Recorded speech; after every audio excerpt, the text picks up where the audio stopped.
How you work with actors, your approach to realizing a role or a scene.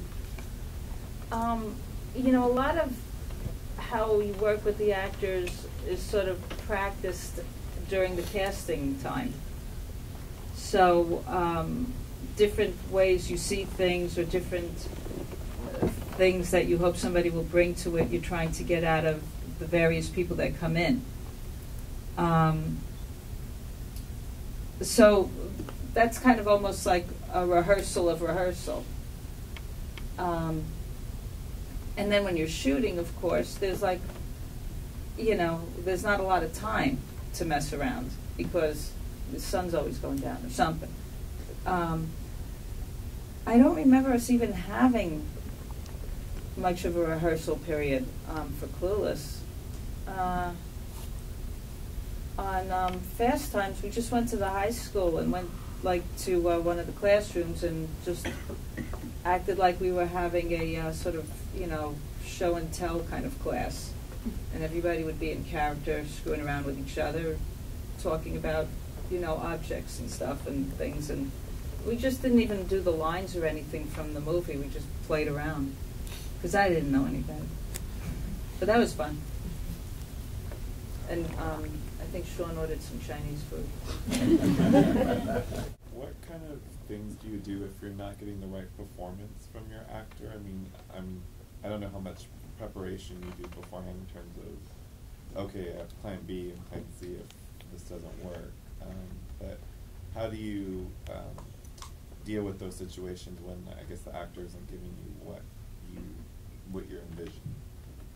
You know, I mean, sometimes, like, you try all the normal, you know, things to explain to them how you feel and how you hear it and what you think you want, you know, what your vision is.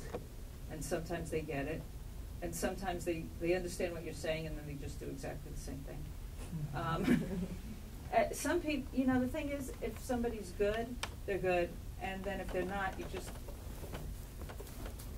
you may never get what you're hoping for.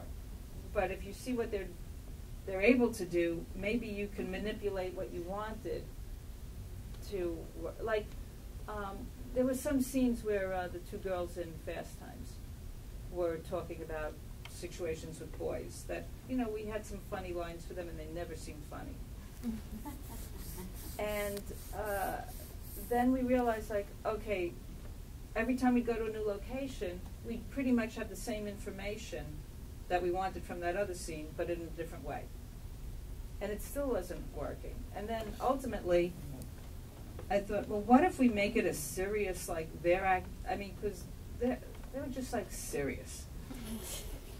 So I thought, okay, let them be serious over something stupid. So, you know, let her cry over this letter she's writing where she's calling him an asshole and working on editing it, and, you know, make her, you know, do what she can do and change how I was getting to what I wanted. So, you know, you do that. Sometimes it's just enough. You know, you work in TV, and sometimes, you know, you get a guy and they're very handsome and they just do everything the exact same way, and they're really liking what you're saying to them and feeling like they're working, but there's nothing there. Oh, this is not beyond, this has nothing to do with that guy, but I was doing Gossip Girl, and there's a scene where, I don't know if anybody knows, you know, Chuck Bass. So Chuck Bass has to get out of the car. He sees, you know, Blair do something, and he says something to Penn Bagley, and, you know. And I said to the other producers who were around, like, well, because I hadn't seen the shows that led up to that. They hadn't been finished, and some of them hadn't been shot.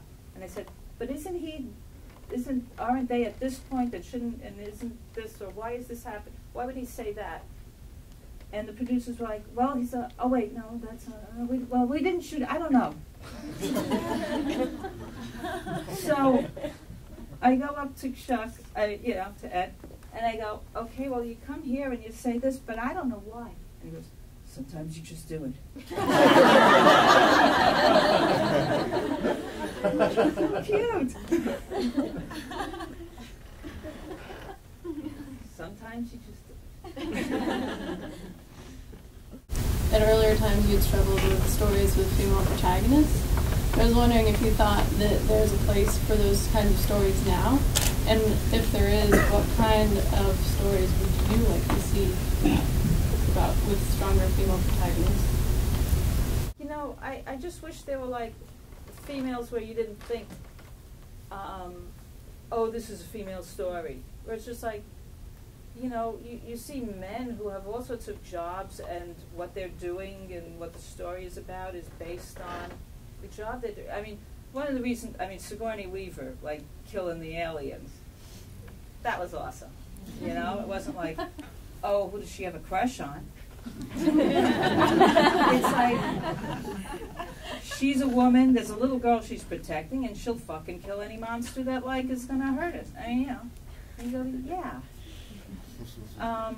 There aren't that many like that. Somebody said there aren't many movies where, you know, there's two women talking and it's not about guys.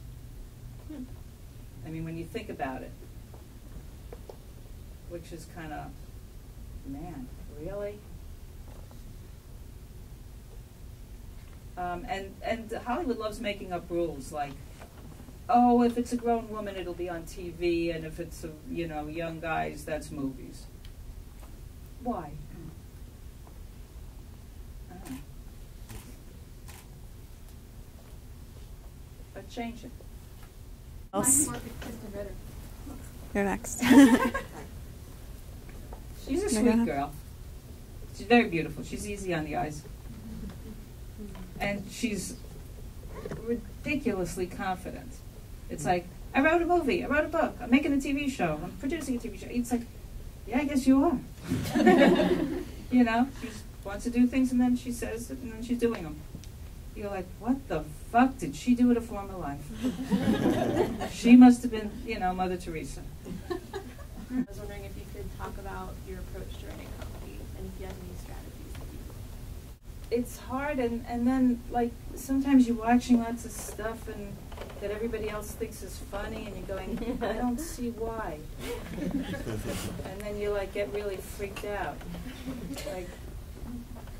Like there seems to be a sort of like a, oh, isn't it funny how drab and boring something is? Like, I don't know, I want it to be more energetic and juicy. do you like work with a lot of other writers? Like, No, bouncing that's off the other ideas, problem. or- I'm like, you know, it's lonely.